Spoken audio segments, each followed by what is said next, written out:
Hello hi നമസ്കാരം, ഞാൻ പ്രിയങ്ക. എല്ലാവർക്കും പാഷൻ ഫ്രൂട്ട് കിച്ചണിലേക്ക് സ്വാഗതം. ഏതെങ്കിലും കൂട്ടുകാർ ഈ ചാനൽ ആദ്യമായിട്ടാണ് കാണുന്നതെങ്കിൽ മറക്കാതെ സബ്സ്ക്രൈബ് ചെയ്തേക്കണേ. ഷെയർ ചെയ്യണം, ലൈക്ക് ചെയ്യണം, കമൻറ്റ് ചെയ്യണം. ചാനൽ സബ്സ്ക്രൈബ് ചെയ്ത് കഴിയുമ്പോൾ ഒരു ബെല്ലൈക്കൺ വരും. അതിനകത്ത് ഓൾ എന്ന് പറയുന്ന ഓപ്ഷൻ ക്ലിക്ക് ചെയ്താൽ ഞാനിടുന്ന വീഡിയോസിൻ്റെ എല്ലാ നോട്ടിഫിക്കേഷൻസും നിങ്ങൾക്ക് കിട്ടുന്നതായിരിക്കും. ഞാനിന്നിവിടെ തയ്യാറാക്കാൻ പോകുന്നത് ഫിഷ് റോസ്റ്റാണ്. അപ്പോൾ അതെങ്ങനെ തയ്യാറാക്കുന്നത് നമുക്ക് നോക്കിയിട്ട് വന്നാലോ. അതിനായിട്ട് ഞാൻ ഈ ഒരു അളവിലാണ് മീൻ എടുത്തിരിക്കുന്നത്. ദശക്കുട്ടിയുള്ള ഏത് മീനും നമുക്കിതിന് വേണ്ടിയിട്ട് യൂസ് ചെയ്യാം. ചെറിയ മീനുകളൊക്കെ എടുത്താൽ പൊടിഞ്ഞു പോകാനുള്ള ചാൻസ് ഉണ്ടാവും, അതുകൊണ്ടാണ്. അപ്പോൾ നമുക്കിതിന് കുറച്ച് മസാലയൊക്കെ തയ്യാറാക്കണം. അതിനായിട്ട് 1/4 സ്പൂൺ അളവിൽ മുളക് പൊടി, 1/4 സ്പൂൺ അളവിൽ മഞ്ഞൾപ്പൊടി, ആവശ്യത്തിന് ഉപ്പ്, കുറച്ച് വെളിച്ചെണ്ണ, ഇത്രയും കൂടി ചേർത്ത് കൊടുത്തിട്ട് ഈ മസാലയൊന്ന് മിക്സ് ചെയ്തെടുക്കാം.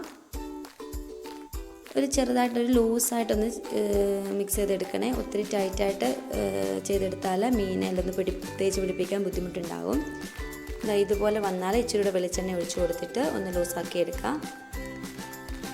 നമുക്ക് ആ മീനെല്ലാം ഒന്ന് ഈ മസാലയിലൊന്ന് തേച്ച് പിടിപ്പിച്ചെടുക്കണം.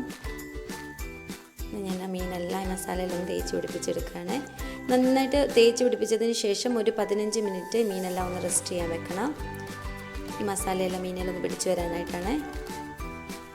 അതിനുശേഷം നമുക്ക് ഈ മീനെല്ലാം ഒന്ന് ഫ്രൈ ചെയ്തെടുക്കാം. ഞാൻ അതിനായിട്ടൊരു പാൻ ഗ്യാസ് വെച്ച് കൊടുത്തിട്ടുണ്ടായിരുന്നു. ചൂടായിട്ട് വന്നപ്പോൾ കുറച്ച് എണ്ണ ഒഴിച്ച് കൊടുക്കാം. ഇനി നമുക്ക് റെസ്റ്റ് ചെയ്യാൻ വെച്ചിരിക്കുന്ന മീനെല്ലാം ഇട്ട് കൊടുത്തിട്ട് ഒന്ന് ഫ്രൈ ചെയ്തെടുക്കാം. ഷാലോ ഫ്രൈ ചെയ്താൽ മതിയേ. ഡീപ്പ് ഫ്രൈ ചെയ്ത് പോയാൽ മീൻ നല്ല കട്ടിയായിട്ട് പോകും. അതുകൊണ്ടാണ് നല്ല സോഫ്റ്റായിട്ട് ഇരുന്നാൽ മതിയാകും. അതുകൊണ്ട് ഷാലോ ഫ്രൈ ചെയ്തെടുത്താൽ മതി. നമ്മളെല്ലാം മീനും ഇട്ട് കൊടുത്തിട്ട് നന്നായിട്ടൊന്ന് തിരിച്ചു മറിച്ച് വിട്ടൊന്ന് ഷാലോ ഫ്രൈ ചെയ്തെടുക്കാം. മീനെല്ലാം ഒന്ന് ഫ്രൈ ചെയ്തെടുത്തിട്ടുണ്ട്. നമുക്കിതെല്ലാം വേറൊരു പാത്രത്തിലോട്ടൊന്ന് മാറ്റി വെക്കാം. അതിനുശേഷം ഞാൻ ഈ എണ്ണയിൽ തന്നെയാണ് മറ്റുള്ള ഇൻഗ്രീഡിയൻസ് കൂടെ തയ്യാറാക്കുന്നത്. ഇനി അതിനകത്തോട്ട് ഈ എണ്ണയ്ക്കകത്തോട്ട് നമുക്ക് 1 സ്പൂൺ അളവിൽ ഇഞ്ചി വെളുത്തുള്ളി ചതച്ചത്, ഒരു പച്ചമുളക് നീളത്തിൽ കീറിയത്, 3 സവാള നീളത്തിൽ അരിഞ്ഞത്, ഈ സവാള വഴന്ന് വരാൻ ആവശ്യമായിട്ടുള്ള ഉപ്പുകൂടെ ചേർത്ത് കൊടുത്തിട്ട് നന്നായിട്ടൊന്ന് വഴറ്റിയെടുക്കാം. നന്നായിട്ടൊന്ന് വഴറ്റി മിക്സ് ചെയ്തെടുക്കണേ. നമ്മളിട്ട് കൊടുത്ത് സവാളയെല്ലാം നന്നായിട്ടൊന്ന് വഴന്ന് വന്നിട്ടുണ്ട്. ഒന്നുകൂടെ ഒന്ന് മിക്സ് ചെയ്ത് കൊടുത്തിട്ട് അടുത്ത ഇൻഗ്രീഡിയൻസ് ചേർക്കാം. ഞാനൊരു 2 മീഡിയം സൈസ് തക്കാളി എടുത്തിട്ടുണ്ട്. ചെറുതായിട്ട് അരിഞ്ഞതാണ്, അതുകൂടെ ചേർത്ത് കൊടുക്കുന്നുണ്ട്. അതോടെ ചേർത്ത് കൊടുത്തിട്ട് നന്നായിട്ടൊന്ന് ഇളക്കി വഴറ്റിയെടുക്കാം. ഈ തക്കാളിയുടെ ജ്യൂസെല്ലാം സവാളയിട്ട് ഇറങ്ങി വരണം, അതുവരെ ഒന്ന് വഴറ്റി എടുക്കാം. ഇതുപോലെ എല്ലാം ഒന്ന് വഴന്ന് കിട്ടിയിട്ടുണ്ട്. ഇനി നമുക്കിതിനകത്തോട്ട് ആവശ്യമായിട്ടുള്ള പൊടികളോട് ചേർത്ത് കൊടുക്കാം. 1 സ്പൂൺ അളവിൽ മുളക് പൊടി, 1/4 സ്പൂൺ അളവിൽ മഞ്ഞൾപ്പൊടി, 1/4 സ്പൂൺ അളവിൽ കുരുമുളക് പൊടിച്ചത്, 1 സ്പൂൺ അളവിൽ മല്ലിപ്പൊടി, 1/2 സ്പൂൺ അളവിൽ ഗരം മസാല പൊടിച്ചത്, ഇത്രയും കൂടി ചേർത്ത് കൊടുത്തിട്ട് നന്നായിട്ടൊന്ന് വഴറ്റിയെടുക്കണം. ഈ പൊടികളുടെ എല്ലാം പച്ചമണം ഒന്ന് മാറി വരുന്നത് വരെ. ഇനി നമുക്ക് ഇതിനകത്തോട്ട് ആവശ്യത്തിനുള്ള വെള്ളം ചേർത്ത് കൊടുക്കാം. ഗ്രേവി എത്ര വേണോ അത്രയുമേ. ഒത്തിരി ഗ്രേവി ആക്കല്ലേ. നമ്മൾ സാധാരണ റോസ്റ്റൊക്കെ ചെയ്യുമല്ലോ അതുപോലെ തന്നെ. ഇനി ഇതിനകത്തോട്ട് ആവശ്യത്തിന് ഉപ്പ് വേണമെങ്കിൽ നോക്കിയിട്ട് ഉപ്പൂടെ ചേർത്ത് കൊടുക്കാം. ഉപ്പൂടെ ചേർത്ത് കൊടുത്തിട്ട് നന്നായിട്ടൊന്ന് തിളച്ച് ഒന്ന് കുറുകി വരും ഈ ഗ്രേവി. അതുവരെ ഒന്ന് വെയിറ്റ് ചെയ്യാം. നമ്മുടെ ഗ്രേവിയെല്ലാം ഒന്ന് തിളച്ച് കുറുകി വന്നിട്ടുണ്ട്. ഈ സമയം നമുക്ക് വറുത്ത് വെച്ചിരിക്കുന്ന മീനോട് ചേർത്ത് കൊടുത്തിട്ട് നന്നായിട്ടൊന്ന് മിക്സ് ചെയ്തെടുക്കാം.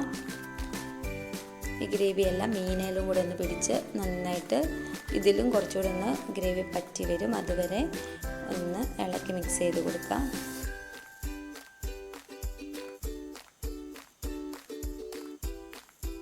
നമ്മുടെ മീൻ റോസ്റ്റെല്ലാം നല്ലതായിട്ട് തിളച്ച് കുറുകി വറ്റി വന്നിട്ടുണ്ട്. ഇതുപോലെ കിട്ടും. ഇനി നമുക്ക് ഇതിനകത്തോട്ട് ആവശ്യമായിട്ടുള്ള കടുക് കൂടെ താളിച്ചിടാം. അതിനായിട്ട് ഞാനൊരു പാന് ഗ്യാസ് വെച്ച് കൊടുത്തിട്ടുണ്ടായിരുന്നേ. അത് നന്നായിട്ടൊന്ന് ചൂടായിട്ട് വന്നിട്ടുണ്ട്. ഇനി ഈ സമയം കുറച്ച് എണ്ണ ഒഴിച്ച് കൊടുക്കാം. എണ്ണ നന്നായിട്ടൊന്ന് ചൂടായിട്ട് വരുമ്പോൾ ആവശ്യത്തിന് കടുക് ഇട്ട് കൊടുക്കാം. കടുകെല്ലാം നന്നായിട്ടൊന്ന് പൊട്ടി വരട്ടെ. കടുകെല്ലാം നന്നായിട്ടൊന്ന് പൊട്ടി വന്നാൽ ആവശ്യത്തിനുള്ള കറിവേപ്പില, ഒരു 2 വറ്റൽമുളക് മുറിച്ചത്, കുറച്ച് ഉള്ളി അരിഞ്ഞത്, ഇത്രയും കൂടി ചേർത്ത് കൊടുത്തിട്ട് നന്നായിട്ടൊന്ന് ഫ്രൈ ചെയ്തെടുക്കാം. വളരെ പെട്ടെന്ന് തയ്യാറാക്കാൻ പറ്റുന്ന ഡിഷാണ് കേട്ടോ. എല്ലാവരും ഒന്ന് ട്രൈ ചെയ്ത് നോക്കണേ. ഉള്ളിയെല്ലാം ഒന്ന് ഇട്ട് കൊടുത്തിട്ടുണ്ട്. ഇതൊരു ഗോൾഡൻ ബ്രൗൺ കളർ ആകുന്നിടം വരെ നമുക്കൊന്ന് ഫ്രൈ ചെയ്തെടുക്കാം. എല്ലാം ഒന്ന് നന്നായിട്ടൊന്ന് ഫ്രൈ ആയി വന്നിട്ടുണ്ട്. ഇനി നമുക്കിത് ഫിഷ് റോസ്റ്റിലോട്ടൊന്ന് ചേർത്ത് കൊടുക്കാമേ. ഞാൻ എല്ലാം നന്നായിട്ട് ഫ്രൈ ചെയ്തിട്ടുണ്ട്. നമുക്ക് ഫിഷ് റോസ്റ്റിലോട്ടൊന്ന് ചേർത്ത് കൊടുത്തിട്ട് ഒന്ന് ജസ്റ്റ് ഒന്ന് മിക്സ് ചെയ്തെടുക്കാം. ഇപ്പം നമുക്കിത് നൂൽപുട്ടിൻ്റെ കൂടോ ചപ്പാത്തിൻ്റെ കൂടോ ചോറിൻ്റെ കൂടോ എന്തിൻ്റെ കൂടെയും കഴിക്കാൻ നല്ലൊരു കോമ്പിനേഷനാണ്. അപ്പോൾ നിങ്ങളിതൊന്ന് ട്രൈ ചെയ്തിട്ട് ഫീഡ്ബാക്കൊക്കെ കമൻറ്റ് ബോക്സിൽ അറിയിക്കണം. എല്ലാവർക്കും ഇഷ്ടപ്പെടും. Thank you.